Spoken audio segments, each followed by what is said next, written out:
បាទជម្រាបសួរបងប្អូននេះដាក់បន្លែឲ្យមន់រិស័យញ៉ាំគាត់ធ្វើបន្លែឲ្យយូររត់មកដដើមគ្នាមកឆ្ងាញ់ទេទាំងតូចទាំងធំអាបុនចង់ឲ្យមើលចាំអា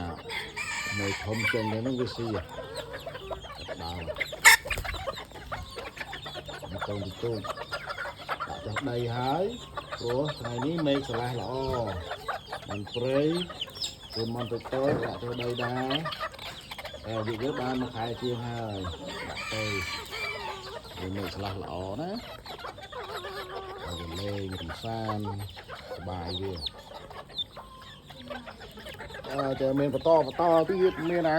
ញាស់ថ្មីខ្លះកំពងទៅទៀតបន្តគ្នារហូតវិលជុំញាស់ទៅមានអាផ្សេងពងនេះទៅតនេះរហូតឥឡូវមេច្រើនណាស់បងប្អូននេះ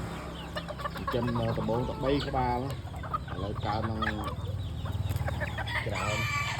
ហើយបោះចែកឲ្យបងប្អូនបន្តពូជផងឡើងស្ទើរធប់រយៈពេល1ឆ្នាំផង